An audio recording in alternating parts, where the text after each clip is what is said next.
নাক দিয়ে ঢুকে খেয়ে ফেলছে মানুষের মগজ। আক্রান্ত হওয়ার কয়েক ঘন্টার মধ্যেই নিশ্চিত মৃত্যু। নেই কোনো চিকিৎসা, নেই ওষুধ। সম্প্রতি ভারতের কেরালায় এমনই এক মগজ খেকো অ্যামিবার সংক্রমণে মৃত্যু হয়েছে ১৯ জনের। চিকিৎসকরা বলছেন এই রোগে আক্রান্ত হলে মৃত্যুর ঝুঁকি ৯৭%-এরও বেশি। কি এই রোগ, কোথা থেকে কিভাবে মানুষের মাথায় প্রবেশ করে এটি? এই বিশ্ব কি আরও একটি মহামারীর দিকে এগিয়ে যাচ্ছে? কোনো চিকিৎসা না থাকায় কিভাবে এর থেকে রক্ষা পাবে মানুষ? ডেস্ক রিপোর্টে জানাচ্ছেন ইমরান মাহমুদ। এক নতুন আতঙ্ক ছড়িয়েছে ভারতে। এক বিশেষ ধরনের অ্যামিবা মানুষের মস্তিষ্কে প্রবেশ করে খেয়ে ফেলছে মগজ।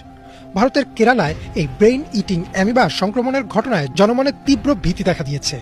টাইমস অফ ইন্ডিয়ার একটি প্রতিবেদনে বলা হয়েছে অন্তত ১৯ জনের মৃত্যু ঘটেছে এই বিরল ও ভয়াবহ রোগে।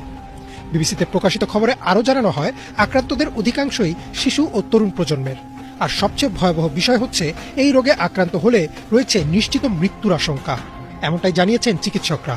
তাহলে কি বিশ্ব আবারও যাচ্ছে আরও একটি মহামারীর দিকে? রোগটির বৈজ্ঞানিক নাম প্রাইমারি অ্যামিবিক মেনিনগোএনসেফালাইটিস বা PAM। এটি মূলত এক বিশেষ ধরনের অণুজীব অ্যামিবার মাধ্যমে ছড়ায়। সাধারণত উষ্ণ ও দূষিত পানিতে এদের বসবাস। এনডিটিভির এক প্রতিবেদনে বলা হয়েছে এই অণুজীব শরীরে প্রবেশ করে নাকের মাধ্যমে এবং সরাসরি চলে যায় মস্তিষ্কে। একবার মস্তিষ্কে প্রবেশ করলে সেটি ধীরে ধীরে মস্তিষ্ক নষ্ট করতে থাকে। চিকিৎসকরা বলছেন এ কারণেই একে ব্রেইন ইটিং অ্যামিবা বলা হয়। ক্লিভল্যান্ড ক্লিনিকের তথ্য অনুযায়ী এই রোগের প্রাথমিক লক্ষণ সাধারণ সর্দি জ্বর বা মেনিনজাইটিসের মতো। মাথা ব্যথা, জ্বর, বমি, চোখে ঝাপসা দেখা, ঘাড় শক্ত হয়ে যাওয়া, খিঁচুনি এবং পরবর্তী ধাপে হ্যালোসিনেশন ও কোমায় চলে যাওয়ার মতো উপসর্গ দেখা দেয়। একবার সংক্রমণ শুরু হলে মাত্র কয়েক দিনের মধ্যেই রোগীকে মৃত্যুর দিকে ঠেলে দেয় এই অণুজীব। এই রোগে আক্রান্ত হলে মৃত্যু হার প্রায় ৯৭%-এরও বেশি। এখন পর্যন্ত নির্দিষ্ট কোনো ওষুধ বা চিকিৎসা আবিষ্কার হয়নি যা নিশ্চিতভাবে রোগীকে বাঁচাতে পারে। কিছু ক্ষেত্রে অ্যান্টিফাঙ্গাল ওষুধ এবং নতুন ধরনের পরীক্ষামূলক চিকিৎসা প্রয়োগ করা হলেও ফলাফল আশানুরূপ নয়। চিকিৎসকরা বলছেন একবার এই রোগে আক্রান্ত হলে তা প্রায় নিশ্চিত মৃত্যুর শামিল। তাই প্রতিরোধই একমাত্র পথ।